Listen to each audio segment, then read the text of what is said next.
chacun de nous doit prendre vraiment à cœur. Vous savez, si quelqu'un vous garantit et qu'il a des possibilités, il vous dit tout ce dont vous avez besoin, il faut me regarder. Moi, je prends l'engagement de te venir en aide. Tu peux faire quelque chose, mais ton appui est déjà là. Mais nous savons que dans le monde, ce n'est pas possible que ça se fasse. Parce que l'homme est très limité en temps. Limité en possibilités. Mais il y a un qui n'est pas limité, qui est illimité, c'est Dieu. Mais s'il peut te dire que ta vie, c'est moi qui la gère, c'est ta vie, c'est moi qui la conduis, quel genre de confiance peux-tu lui faire? Ce sera une confiance sans limite, pourvu qu'on marche dans sa volonté. Ce n'est pas par l'or ni par l'argent que vous avez été racheté de la belle manière, que vous avez hérité de vos pères, mais c'est par le sang de l'agneau de Dieu. Mais quel genre d'agneau? Un agneau sans tache, sans défaut, mais qui avait été prédestiné dès avant la fondation du monde pour vous. Tout ce que Dieu pouvait faire dans son plan pour le salut, il vous voyait. Et à cause de cela, il avait déjà prévu dès avant la fondation du monde une solution pour cela. Et il a accompli à Golgotha. S'il a accompli à Golgotha, croyez-le qu'il continue avec son œuvre jusqu'à la fin. Alors nous avons été ramenés dans les corps de Jésus. Nous avons été rassemblés comme étant le peuple de Dieu, et nous lui appartenons. Nous sommes là comme étant de son peuple. Je désire que ça puisse pénétrer avant qu'on lise ce qu'on va lire pour prier, et que chacun de nous doit avoir confiance que je suis quelque chose devant Dieu. Je crois dans Isaïe, il disait: vous avez du prix à mes yeux. Et pourquoi le prix à ses yeux? C'est à cause de la substance divine qu'il a placée en nous. Il ne nous laissera jamais être victime de n'importe quel démon, de n'importe quel esprit, de n'importe quel pouvoir, de n'importe quelle autorité, de n'importe quel homme. Nous sommes importants pour Dieu. Reconnaissez ça. Et ayez confiance en Dieu. Alors maintenant, regardez comment il dit. Lisons dans Jean. Je vous prie de mettre debout. Lisons Jean ses paroles. Lisons ces paroles. Je lis dans Jean 10, et je lis aussi Psaume. Ça me vient tout de suite là à l'esprit. Regardez Jean chapitre 10. Les paroles du Seigneur. En vérité, je vous le dis, celui qui n'entre pas par la porte dans la bergerie, mais qui y monte par ailleurs, est un voleur et un brigand. Mais celui qui entre par la porte est le berger des brebis. Le portier lui ouvre, et les brebis entendent sa voix. Il appelle par leur nom. Tu vois ton nom là-bas? Il appelle par leur nom. Écoutez bien. Suivez très bien. pas n'importe qui, les brebis qui lui appartiennent, et il les conduit dehors. Lorsqu'il a fait sortir toutes ses propres brebis, je peux dire le mot, ses propres brebis, il marche devant elles, et les brebis les suivent, parce qu'elles ne connaissent pas sa voix. Parce qu'elles connaissent sa voix. Elles ne suivront point un étranger. Elles fuiront loin de lui. Parce qu'elles ne connaissent pas la voix des étrangers. Jésus leur dit cette parabole, mais ils ne comprirent pas de quoi il leur parlait. Jésus leur dit encore, en vérité, je vous le dis, je suis la porte de brebis. Tous ceux qui sont venus avant moi sont des voleurs et des brigands. Mais les brebis ne les ont point écoutés. Je suis la porte. Si quelqu'un entre par moi, il sera sauvé. Il entrera et il sortira et il trouvera de pâturage. Le voleur ne vient que pour dérober, égorger et détruire. Moi je suis venu afin que les brebis aient la vie et que le soit dans l'abondance. Verset 11. Je suis le bon berger. Le berger donne sa vie pour ses brebis. Alors David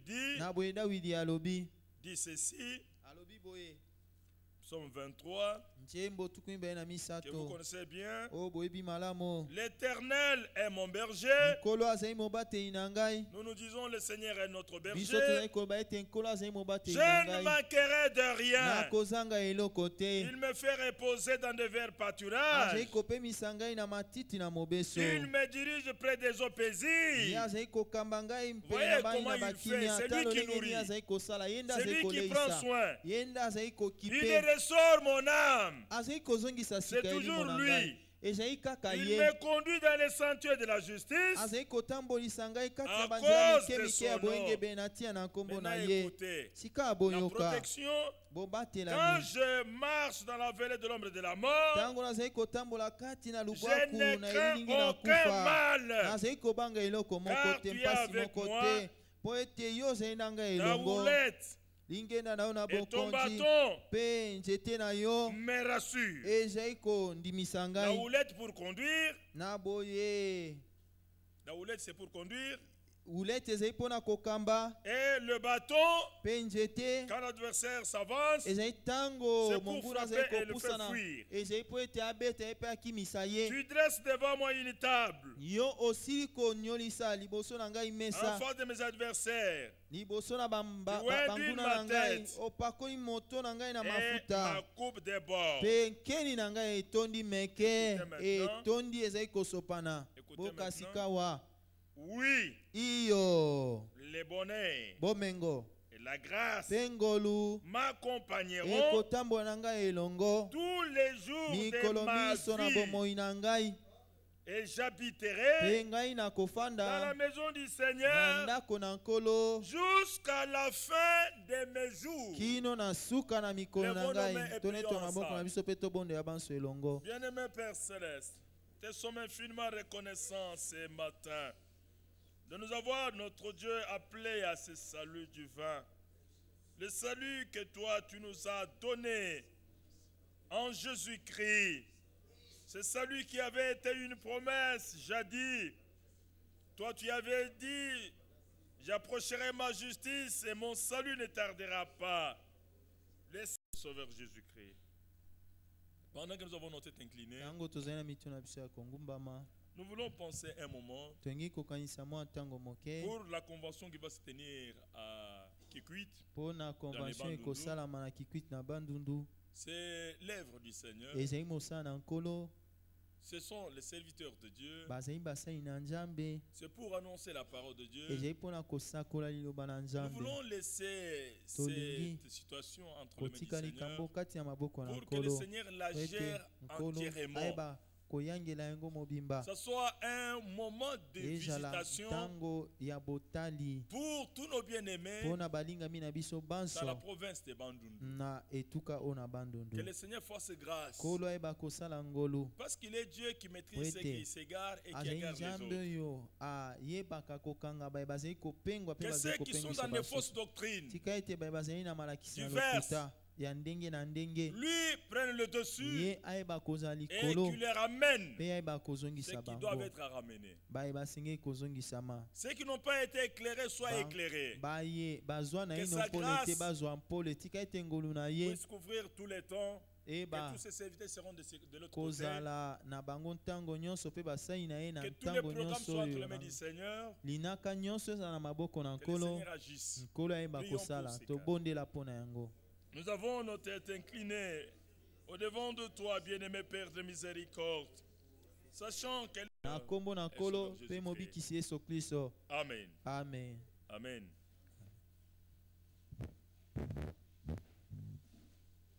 Je voudrais que nous chantions des cantiques. Et nous allons écouter la parole de Dieu avec notre frère Moïse. Nous chantons un cantique qui me vient à l'esprit. Sur le chemin rocaillé. Si l'ancien est bon chemin. Tout couvrons bien.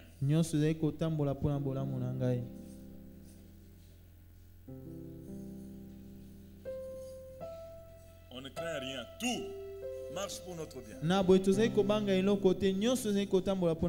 Et mon berger est là. Allons-y.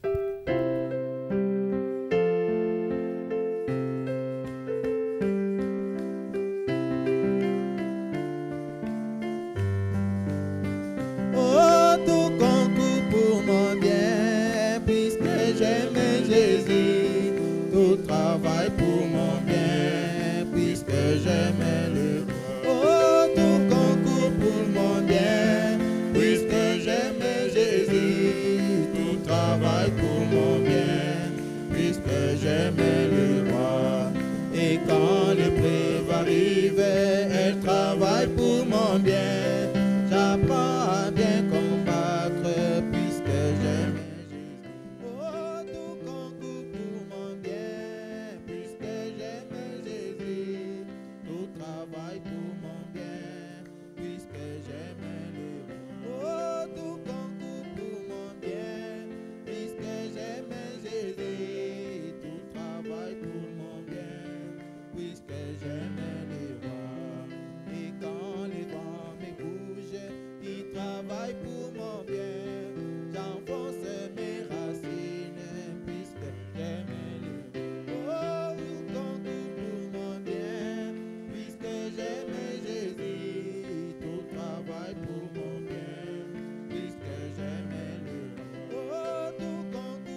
Aujourd'hui, c'est un jour férié.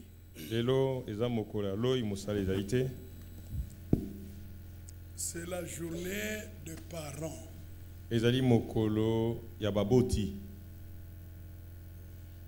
La journée des parents.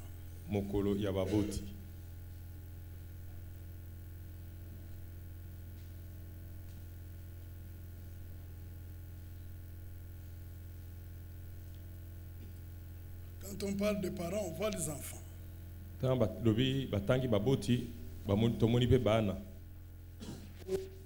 Il y a des prophéties dans la Bible qui ont parlé des parents et des enfants.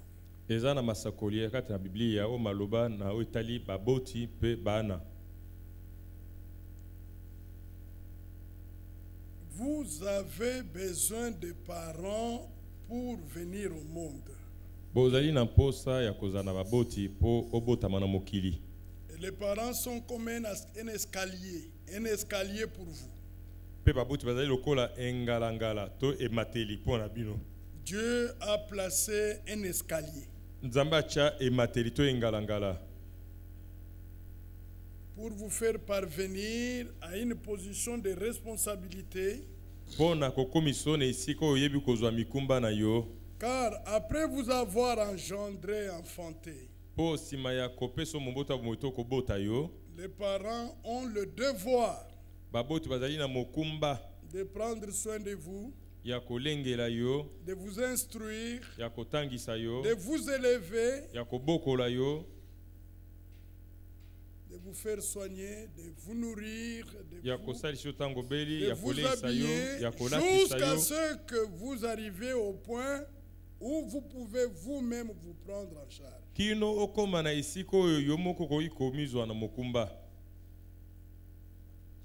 C'est pourquoi les enfants qui n'honorent pas leurs parents,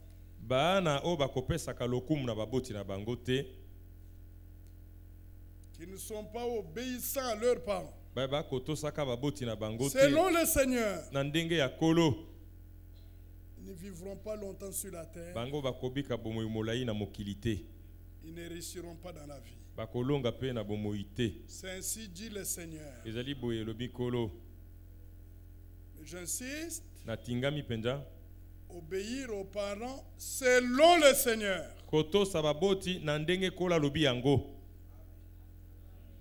C'est-à-dire dans des choses qui sont la volonté de Dieu révélée. Si un parent vous dit, regardez que nous n'avons pas mangé, vos amis filles vont dans la rue, se prostituent, ramènent les fruits de la prostitution à la maison pour manger. Vous aussi, qu'est-ce que vous faites ici? Allez-y aussi.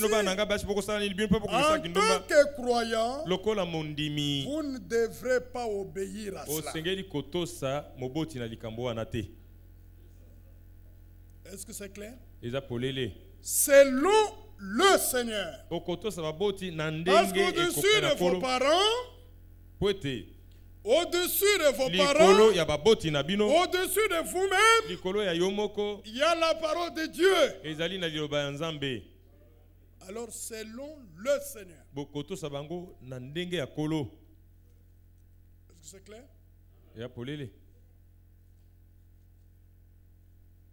Deutéronome 22, 29, 29.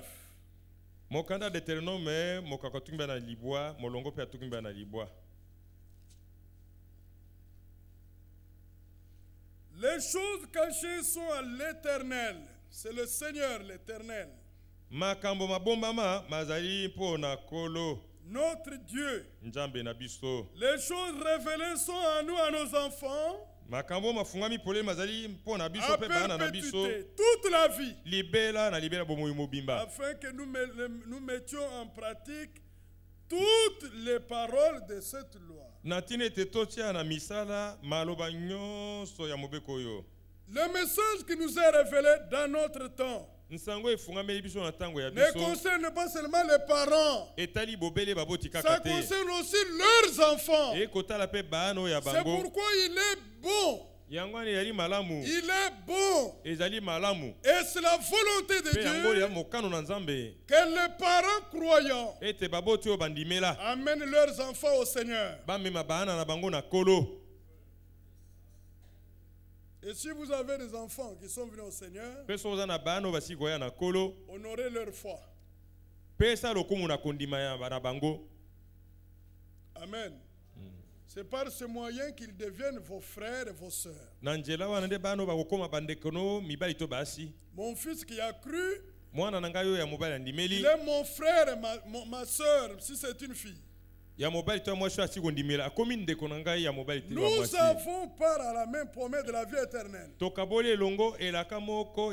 mon fils, et ma fille, et moi-même, nous avons un même Père, qui est Dieu, duquel nous avons été engendrés par la semence. Alors, les choses qui nous ont été révélées dans notre temps, elles sont pour nous et pour nos enfants. C'est que nous devons présenter à nos enfants la volonté de Dieu révélée sur chaque chose. Et alors, il ne faut pas mélanger vos sentiments personnels avec la volonté de Dieu. Ça ne marchera pas. La volonté de Dieu devant les enfants. Mettez la volonté de Dieu devant les enfants. Satan les combattra pour la rejeter. Mais la parole de Dieu est tellement forte qu'elle s'effrayera un chemin dans lequel il y a 2 mois, le frère Franck, le Seigneur lui a parlé avant de venir prêcher à l'église. Le Seigneur lui a parlé. Allez dire aux parents, vos enfants, je vous les donne. Vos enfants, Dieu vous les donne. C'est par rapport à la foi pour le salut. Allez dire aux parents que je leur donne leurs enfants. Alors quand vous en faites des enfants, Dieu vous les donne. Vous les avez dans votre navire. Vous devez les amener au Seigneur. Vous devez les accompagner dans la vie. Ne soyez pas frustrés, vous parents, de ne pas dire à vos enfants ce qu'ils doivent faire. Vous savez, nous sommes dans un monde bizarre. Je l'ai dit hier, dans un monde bizarre. Regardez l'esprit qui nourrit les femmes et les enfants. C'est l'esprit mondain qui est manifesté dans les théâtres. De chez nous, des Nigérians. Regardez comment les femmes dans ces films-là répondent à leurs maris. Voyez comment des enfants répondent à leurs parents. Regardez comment ils font. Et vous les voyez dans la maison. C'est ce qui a nourri votre âme, votre esprit. Quand le papa parle, on ne nous laisse pas le temps pour parler. Toujours, elle est déjà debout. Le garçon est debout. Elle veut se justifier. Il veut se justifier. Il pense que lui a raison. Vous n'avez pas raison. C'est Dieu qui a raison. Mais si vous avez cet esprit en vous, c'est un esprit du monde. Et quand Dieu regarde en vous, il vous voit dans le monde. Vous êtes dans le monde. Regardez ce qui a nourri votre esprit. Pourquoi un enfant ne se tairait-il pas pour examiner si la chose qui est dite est bonne ou mauvaise? C'est la volonté de Dieu ou pas? Les parents n'ont pas encore terminé à parler. C'est parole sur parole. C'est un mauvais esprit. C'est un esprit du monde. Vous humiliez, vous déshonorez vos parents. Le papa peut parler, il parle. La maman parle. Vous restez tranquille. Car il n'y a que la volonté de Dieu qui se fera.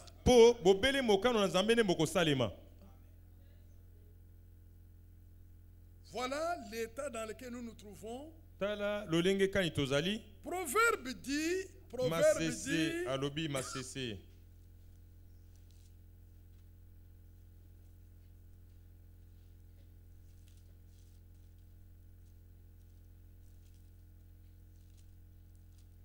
Écoutez ces exhortations.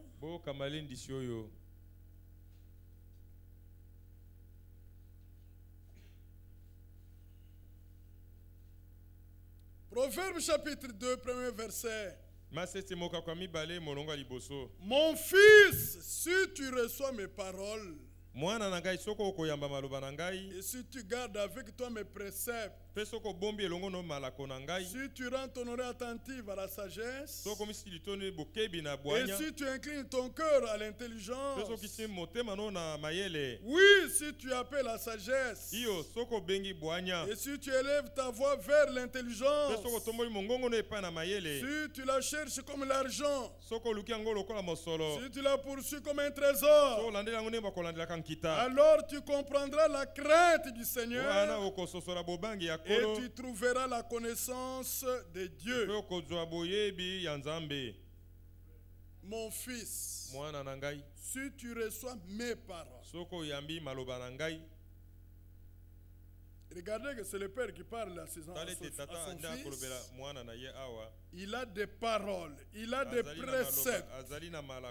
Il est demandé à l'enfant, au fils, de rendre son oreille attentive à la sagesse. Non seulement l'oreille attentive, mais qu'il puisse incliner son cœur à l'intelligence. Et alors, il expérimentera tout ce qui a suivi là. Chapitre 3, premier verset. Mon fils, n'oublie pas mes enseignements, et que ton cœur garde mes préceptes, car ils prolongeront les jours et les années de ta vie, et ils augmenteront ta paix. Que le nom du Seigneur soit loué. Que la grâce et la fidélité ne t'abandonnent pas. Lis-les à ton cou. Écris-le sur la table de ton cœur. Voilà pourquoi dans la nouvelle alliance, Dieu seul a pris la responsabilité d'écrire ces paroles dans l'esprit du peuple de la nouvelle alliance. Parce qu'il faut que la parole soit au-dedans de vous. C'est l'esprit de Dieu qui écrit la parole sur votre cœur. C'est alors que vous pouvez la mettre en pratique. Dans l'ancienne alliance, la loi était en dehors. Dans la nouvelle alliance, Dieu met la loi au-dedans de l'homme. C'est pour que l'homme arrive à mettre cette loi en pratique. Il arrive à faire la volonté du Père, de Dieu. Proverbe, nous au chapitre 4. Écoutez mes fils l'instruction d'un père. Yokani baana nangai lilako ya tata. Et soyez attentifs pour connaître la sagesse. Car je vous donne de bons conseils. Ne rejetez pas mon enseignement. J'étais un fils pour mon père. Un fils tendre et unique auprès de ma mère. Il m'instruisait alors. Et il me disait que ton corps retienne mes paroles. Observe mes préceptes et tu vivras. Acquiert la sagesse. Acquiert l'intelligence. N'oublie pas les paroles de ma bouche. Et ne t'en détourne pas. Ne l'abandonne pas. Elle te gardera. Aime-la. Elle te protégera. Dites encore Amen. Il s'agit des paroles de Dieu que le Père vous transmet. Ce sont ces paroles qui vous garderont. Ce sont ces paroles qui vous feront réussir dans la vie. Mais si vous rejetez, vous ne marcherez pas avec Dieu. Parce que regardez. Regardez, Deutéronome chapitre 4.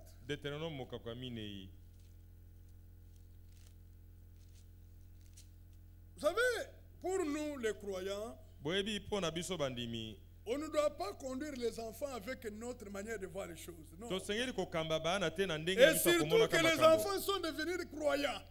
Avec nous. Non, faites attention. Ne les dirigez pas avec vos têtes, vos sentiments. Non.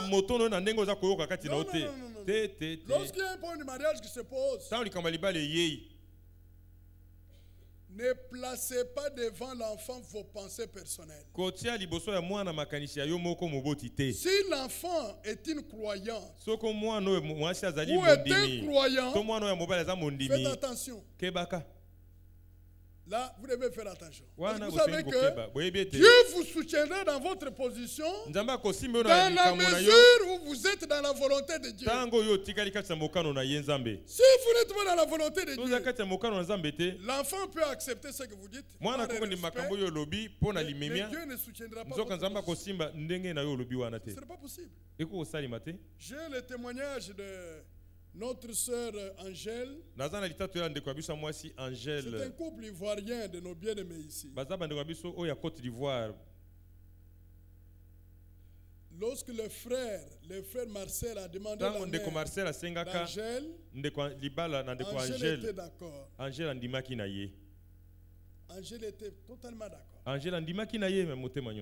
Il avait voyé Marcel dans l'assemblée. Un garçon bien consacré au Seigneur, soumettant à Dieu, respectueux à l'égard de tout le monde. Alors Marcel lui a demandé la main. Elle était d'accord. Quand il est allé voir son père, son père a dit non, je ne veux pas. Angèle a dit à sa mère, à son père, moi aussi, comme tu as refusé, moi aussi, j'abandonne. Mais je te demande de me dire pourquoi tu as dit non. Dis-moi pour que je sache pourquoi tu as dit non. Pourquoi? Et à ce moment-là, il ne faut pas donner des arguments charnels. Non. Prenez les critères de la parole de Dieu. Est-ce que celui qui demande un mariage, est-ce qu'il a mesure de prendre la femme en charge? Est-il un homme qui vit plus près du Seigneur? Il n'est pas dans le monde. Mais vous avez refusé pourquoi? Peut-être que vous avez une révélation de la part du Seigneur qui a dit que ce n'est pas possible. Alors, dites-le à votre fille. Dites-le à votre fils. Ah non, parce qu'il est comme il est mungala. Ça ne va pas convaincre votre fille qui est croyante. C'est C'est quoi ça? Ça, ce n'est pas écrit la parole de Dieu. Dieu a jeté le regard parmi les nations pour se choisir du milieu d'elle un peuple qui porte son nom. Alors, dans cela, il y a les hommes et les femmes de toutes tribus, de toutes langues, de tout peuple. Mais maintenant, vous placez devant votre enfant quelque chose qui n'est pas les critères de la parole de Dieu. Et vous attendez que Dieu vous soutienne dans cela. Dieu ne soutiendra pas dans cela. C'est ça la complicité qu'il y a entre nos enfants et nous. En tant que croyants, nous avons cru, nos enfants ont cru. Maintenant, vous devez les diriger. Ah, si vous voulez les diriger, prenez la parole de Dieu. Placez-les devant. Ne tenez pas quelque chose qui est charnel pour renverser la foi de l'enfant et lui imposer ce qui n'est pas de Dieu. Dieu ne vous soutiendra pas dans ça. Jamais Dieu ne sera. Le papa est allé prier. C'est que la fille a dit au père. Ça l'a réveillé. Il est allé prier. Il a prié. Il n'avait plus la paix avec Dieu. Parce qu'il faut remettre votre oui et votre non aux critères de la parole de Dieu. Elle était tranquille. Parce que Dieu lui a dit obéis. Mais dis-moi pourquoi. Le papa n'était plus tranquille. Il est allé prier, il a prié. C'est lorsqu'il a appelé Angèle, il lui a dit, non ma fille, je n'ai pas de raison biblique pour t'en empêcher. Tu peux te marier. Il a eu la paix dans le cœur. Ils ont formé un couple merveilleux. Demandez aux frères, on est plus proche de ce couple-là. Le couple Godet ici, le couple Charles, frère Jean là, moi là, on est plus près de ce couple. C'est un couple merveilleux. Pourquoi? Parce que l'homme croit. Il craint Dieu. La femme craint Dieu. D'ailleurs, quand vous êtes avec eux, vous ne pouvez pas vous ennuyer. C'est merveilleux de vivre avec eux. C'est merveilleux. Pierrot aussi. Je ne vais pas citer Pierrot. Ils prennent Pierrot pour leur père ici au Congo. Avec maman Marie-Jeanne. C'est leur mère. Leur mère. Merveilleux, un couple merveilleux. L'homme ne parle pas beaucoup. La sœur parle pas.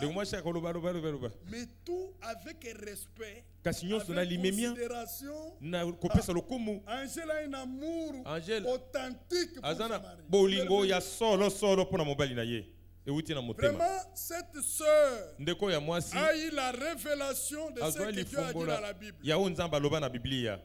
Parce que selon la parole de Dieu, Dieu a donné au mari, à l'homme, une femme pour être une aide semblable. Vous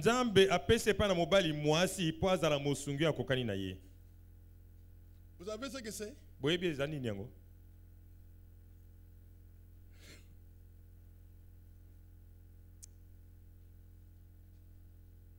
On continue d'abord. On continue. Revenons dans Proverbe. Conduire nos enfants croyants dans la foi. Ils sont chez nous, ils sont croyants. Alors, si vous voulez que Dieu soit avec vous, prenez la parole de Dieu placée devant eux.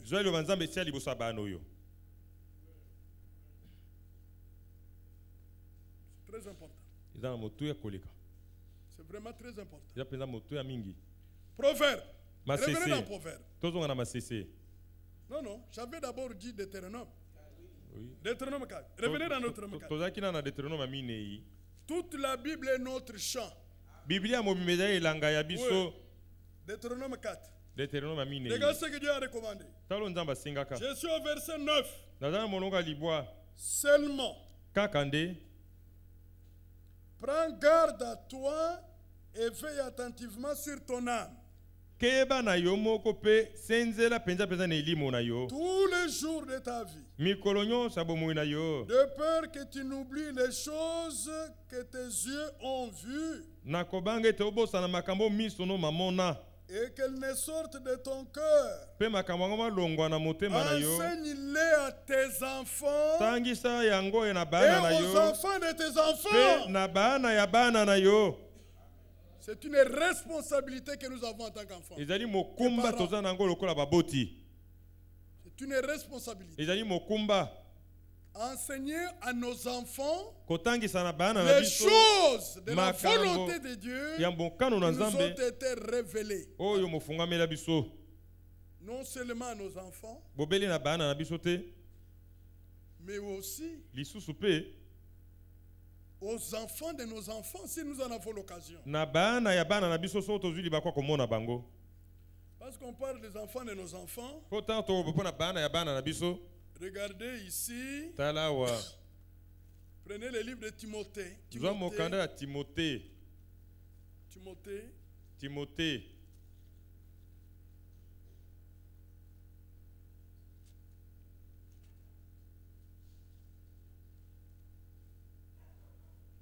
De Timothée chapitre 1er. À partir du verset 3. Je rends grâce à Dieu que mes ancêtres ont servi et que je sers avec une conscience pure de ce que nuit et jour je me souviens continuellement de toi dans mes prières, me rappelant tes larmes et désirant te voir afin d'être rempli de joie. Gardons les souvenirs de la foi sincère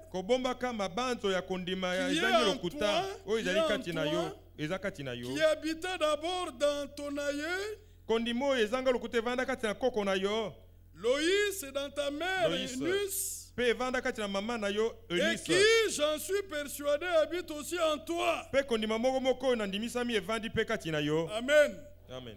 Vous avez vu ici? La foi a commencé par la grand-mère. La grand-mère de Timothée.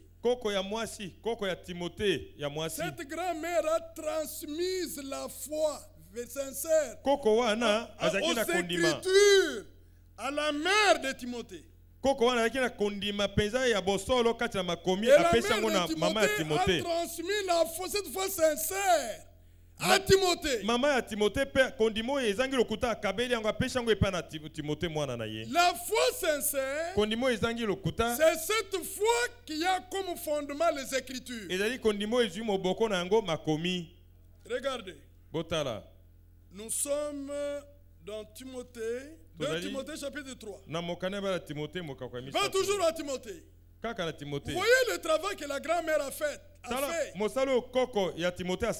Dans la vie de Timothée, la grand-mère n'a pas transmis directement la foi à Timothée. Elle a transmis la foi à la mère de Timothée. La mère de Timothée a transmis la foi à Timothée. Et maintenant, chapitre 3, verset 14. Toi demeure dans les choses que tu as apprises et reconnu certaines, sachant de qui tu les as apprises. Dès ton enfance, tu connais les saintes lettres qui peuvent te rendre sage à salut par la foi de Jésus-Christ. Vous